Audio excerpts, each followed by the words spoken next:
ஒரு 30% பேர்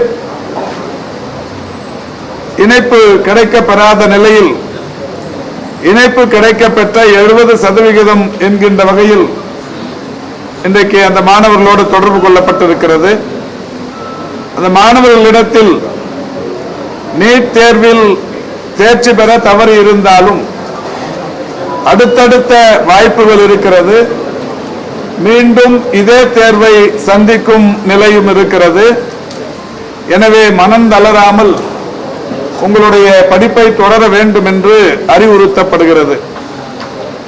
அதேபோல் பெற்றோர்களிடத்திலும் கூட பிள்ளைகளிடம் அதிகமாக உணர்ச்சி வசப்படக்கூடாது, அதிகமாக கோபப்படக்கூடாது, குழந்தைகளிடத்தில் அதிக பயத்தை ஏற்படுத்திடக்கூடாது, பதட்டத்தை விளைவிக்க கூடாது என்று அவர்களுக்கும் அறிவுறுத்தல் சொல்லப்பட்டு வருகிறது.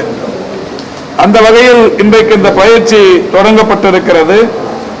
59,534 பேர் இலக்கு என்கின்ற வகையில் இந்த பயிற்சி தொடங்கப்பட்டாலும் தேர்ச்சி பெற்றிருப்பவருடைய எண்ணிக்கை 76,181 பேர். இந்த 76,181 பேரில் MBBS என்கின்ற மருத்துவ இளங்கலை படிப்புக்கு மட்டும் ஒரு 11,850 பேருக்கு மட்டுமே வாய்ப்பு. தமிழ்நாட்டில் இருக்கிற ஒட்டுமொத்த அரசு டீம்டு மற்றும் தனியார் மருத்துவக் கல்லூரிகள் ESI உட்பட 75 மருத்துவக் கல்லூரிகள் இருக்கிறது.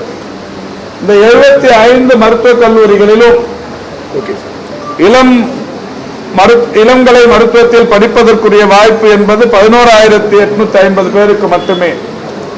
எனவே தேர்ச்சி பெற்றிருப்பவர்கள் 76,181 பேருக்கும் மருத்துவம் தான் இலக்கு என்கின்ற வகையில் அவர்கள் தேர்வை அணுகி இருந்தாலும் இந்த வாய்ப்பு என்பது இவ்வளவு பேருக்கு மட்டும்தான் என்பது அறிவுறுத்தப்படுகிறது.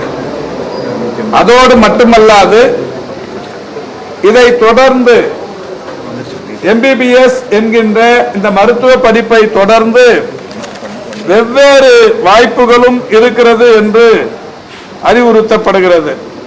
குறிப்பாக பல் மருத்துவம், நர்சிங், பாராமெடிக்கல்ஸ் என்று ஏறத்தாழ 20,000க்கும் மேற்பட்ட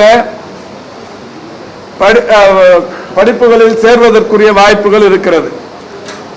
எனவே இந்த மருத்துவம் 11,000க்கும் மேற்பட்டவர்கள் தொடர்ந்து ஒரு 20,000க்கும் மேற்பட்டவர்களுக்கு பல் மருத்துவம் போன்ற மருத்துவம் சார்ந்த படிப்புகளோடு வாய்ப்பு இருக்கிறது என்பதும் அவர்களுக்கு அறிவுறுத்தப்படுகிறது. இதோடு மட்டுமல்லாது கால்நடை மருத்துவம் போன்ற பல்வேறு வாய்ப்புகள் இருப்பதும் சொல்லப்படவிருக்கிறது. அத்துடன் மருத்துவத்துறையிலேயே இந்தியன் மெடிசன் என்று சொல்லக்கூடிய சித்தா, ஆயுர்வேதம், யுனானி, ஹோமியோபதி போன்ற படிப்புகளையும் நீங்கள் தொடரலாம் என்கின்ற வகையிலான அறிவுறுத்தல் அவர்களுக்கு சொல்லப்படவிருக்கிறது. நீட் தேர்வு இல்லாமலேயே நேரடியாக 12ஆம் வகுப்பு பொதுத் தேர்வு மதிப்பெண்களை வைத்து சேரக்கூடிய ஒரு வகுப்பான யோகா போன்ற வகுப்புகளை படிப்பதற்கும் வாய்ப்பு இருக்கிறது என்கின்ற விஷயங்கள் மாணவர்களுக்கும் பெற்றோர்களுக்கும் அறிவுறுத்தப்படவிருக்கிறது. எனவே மாணவர்களின் மனநிலையை இன்றைக்கு திடப்படுத்துகிற வகையில் அடுத்தடுத்து இருக்கிற வாய்ப்புகள் அவர்களுக்கு அறிவிக்கின்ற வகையில் மாணவர்களுடைய மனதில் சிறிய அளவிலான குழப்பமும் ஏற்பட்டுவிடக்கூடாது என்பதில் கவனமாக இந்த அரசு குழப்பத்தை களைகின்ற வகையிலான ஒரு முயற்சியாக இந்த மனநல ஆலோசனை பயிற்சி இப்பொழுது தொடங்கப்படுகிறது. இந்த 59,534 பேரையும் கடந்து இந்த தேர்ச்சி பெற்றிருக்கிற 76,181 பேர் அடுத்த கட்டமாக அதில் யாருக்கெல்லாம் குறைந்த அளவிலான மதிப்பெண்களை பெற்று இந்த மருத்துவம் போன்ற படிப்புகளுக்கு இடம் கிடைக்காது என்று நமக்கே தெரியும். அந்த வகையிலான தேர்ச்சி பெற்றிருப்பார்கள், ஆனால் குறைந்த மதிப்பெண்களை பெற்றிருப்பார்கள். அவர்களுக்கும் கூட இந்த மனநல ஆலோசனைகள் வழங்கப்படவிருக்கிறது. எனவே மாணவர்களுக்கும் நம்முடைய கவுன்சிலிங் மேற்கொள்ளுகிற மனநல ஆலோசகர்களின் வாயிலாக மாணவர்களுக்கு எந்த மாதிரியான கருத்துக்கள் எடுத்து சொல்லப்பட வேண்டும் என்று சொல்லப்பட்டிருக்கிறது என்றால், தனிமையில் இருப்பதை தவிர்த்து கொள்ள வேண்டும், மற்றவர்களிடத்திலிருந்து விலகி இருப்பதை குறைத்து கொள்ள வேண்டும், தினமும் கடைபிடிக்கும் பழக்க வழக்கங்களை, அதேபோல் தூக்கமின்மை, பசியின்மை, தற்கொலை முயற்சி, தற்கொலை எண்ணம், தொடர்ந்து அழுது கொண்டே இருப்பது, அதிகமாக கோபம் கொண்டு அக்கம் பக்கத்தினரிடத்திலே பேசுவது, இப்படி பயத்தோடு பதட்டத்தோடு இருக்கிற மாணவர்களை இன்றைக்கு நிதானப்படுத்துகிற வகையில், அவர்களுக்கான மன அமைதியை ஏற்படுத்துகிற வகையில் கவுன்சிலிங் இப்பொழுது தொடங்கப்படுகிறது. அரசு மனநல ஆலோசகர்களோடு சேர்த்து ஒரு 16 கல்வி நிறுவனங்களில் இருந்தும் கூட பல்வேறு மனநல ஆலோசகர்கள் இங்கே பயிற்சி கொடுப்பதற்கு வந்திருக்கிறார்கள்.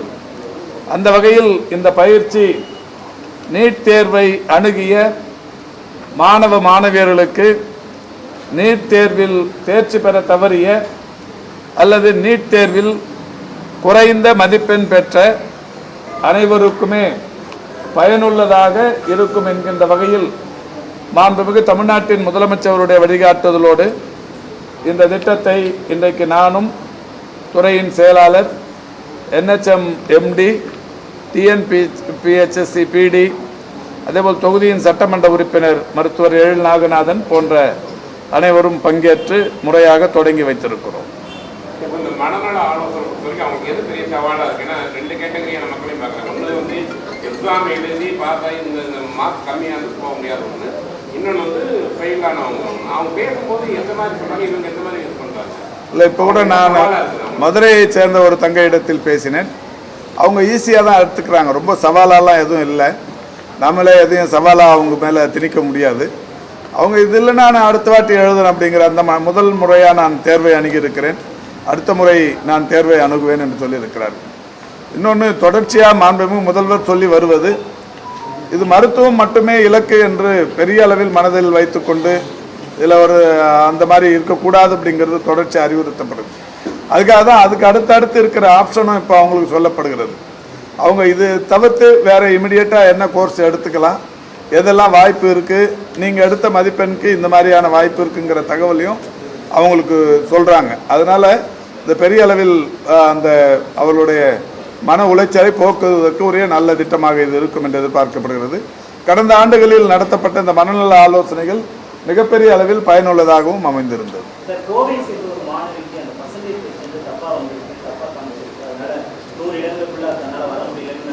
அதான் சொல்லியிருக்காங்க. இப்போ முதல்ல 100 இடத்துல 6 மாணவர்கள் தமிழ்நாட்டை சேர்ந்தவர்கள் வந்திருப்பது என்பது மகிழ்ச்சி.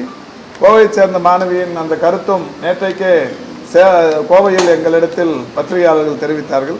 நம்முடைய துறையின் செயலாளர் இது மாதிரியான குழப்பம் இருப்பதாக தெரிகிறது என்று சம்பந்தப்பட்ட அந்த தேர்வு முகமைக்கு இப்பொழுது கடிதம் எழுதவிருக்கிறார், அவர்களுடன் பேசவிருக்கிறார்.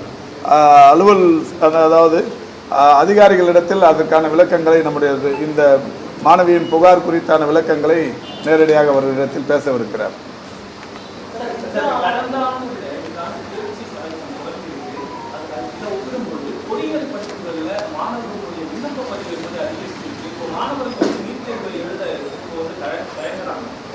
இல்லை, 1,35,000க்கும் மேற்பட்ட மாணவர்கள் எழுதியிருக்கிறாங்க. தயங்குறாங்கன்னு சொல்ல முடியாது, அவங்கவுங்களோட விருப்பம் தான். எந்த படிப்பை எடுக்கணுங்கிறது மாணவர்களுடைய விருப்பம். இப்போ மருத்துவத்திற்கான ஸ்கோப் இருக்குங்கிறது எல்லா காலகட்டத்திலும் இருக்கிற ஒன்று. இன்னொன்று, இந்த நீட்டுங்கிறது அவங்களுக்கு ஒரு சுமை தான். இதில் வந்து இதை ரொம்ப எளிதாக கலந்து போய்விட முடியாது. வெறும் பொது தேர்வு அந்த மதிப்பெண் அடிப்படையில் இடம் கிடைத்து வந்த நிலை மாறி இப்போ நீட் தேர்வுங்கிறது ஒரு கூடுதல் பலு தான் அவங்களுக்கு. அதனால தான் மாண்புமிகு தமிழ்நாட்டின் முதலமைச்சர் அவர்கள் இந்த நீட்டுக்கு விலக்கு பெற வேண்டும் என்பதில் முனைப்பு காட்டி வருகிறார். சட்ட ரீதியான போராட்டங்கள், மக்கள் போராட்டங்கள் என்று பல வகைகளில் ஒன்றிய அரசை எதிர்த்து இந்த போராட்டம் தொடர்ந்து கொண்டுதான் இருக்கிறது. இந்த மாணவ மாணவியர்களும் அறிந்திருக்கிறார்கள். அறிந்திருக்கிற நிலையில் தான் வேற வழி இல்லை, இருக்கிற வரைக்கும் அதை நம்ம எதிர்கொண்டு தீர வேண்டும் என்கின்ற வகையில் தொடர்ந்து பல்வேறு ட்ரைனிங் சென்டர் அங்கங்கெல்லாம் போய் கஷ்டப்பட்டு படிக்கிறாங்க. அரசாங்கத்தின் சார்பிலும் இப்போ பள்ளிக்கல்வித்துறையின் சார்பில் இதற்கான நிறைய பயிற்சி மையங்கள் தொடங்கி அது பயிற்சி தரப்பட்டு வருகிறது. கடந்த ஆண்டு அதிக மதிப்பெண் பெற்ற மாணவர்கள் அரசு பயிற்சி மையத்தில் படித்தவர்கள் என்பது குறிப்பிடத்தக்கது. நேற்றுக்கு வரைக்கும் 32,000 அப்ளிகேஷன் வந்திருக்கு. இப்போ அவங்க டெல்லியிலேருந்து நமக்கு கவுன்சிலிங் எப்போ வச்சுக்கலான்னு சொன்ன உடனே நம்ம இப்போ தயார் நிலையில் இருக்கிறோம். இப்போ அப்ளிகேஷன்ஸ் இன்னும் மற்ற மாநிலங்களில் இன்னும் ரிசீவ் பண்ண ஆரம்பிக்கல, நம்ம முதல்ல வாங்க ஆரம்பிச்சிட்டோம். இது நேற்றுக்கு வரைக்குமே 32,000 அப்ளிகேஷன் வந்திருக்கு. இப்போது அங்கேருந்து தகவல் கிடைச்ச உடனே இமிடியேட்டாக நம்ம அந்த கவுன்சிலிங் ஸ்டார்ட் பண்ணிடுவோம், கலந்தாய்வு தொடங்கிடுவோம். என்னப்பா, இப்போ ஒரு 121 மருத்துவ பணியிடங்களுக்கு தேர்வு நடைபெற்று முடிந்தது. எம்ஆர்பியில் சித்த மருத்துவர்கள், ஆயுர்வேதம், யோகா, யுனானி, இது மாதிரி ஒரு 122 மருத்துவ பணியிடங்கள் இப்போ தேர்வு செஞ்சு முடிச்சாச்சு. எம்ஆர்பியில் அவங்களுக்கான கவுன்சிலிங் போயிருக்கு. இப்போ அவங்களுக்கான அந்த கவுன்சிலிங் முடிஞ்ச உடனே மாண்புமிகு முதல்வர் அவர்களுடைய அலுவலகத்தில் வைத்து அந்த 122 பேருக்கும், அது இல்லாமல் இன்னொரு டெக்னீஷியன்ஸ் ஒரு 59 பேருக்கும் கூட, ஃபார்மசிஸ்ட், அது ஒரு ஸ்டெனோடைபிஸ்ட், அது ஒரு 59 பேருக்கும் கூட இப்போ எம்ஆர்பி முடிஞ்சிருக்கு. இது ரெண்டும் சேர்த்து இந்த ஒரு 180 பேர் அளவுக்கான இந்த பணி ஆணைகள் மிக விரைவில் மாண்புமிகு முதல்வர் அவருடைய கரங்களினால் இந்த வாரத்துக்குள்ளேயே தலைமைச் செயலகத்தில் வைத்து தரப்படவிருக்கிறது.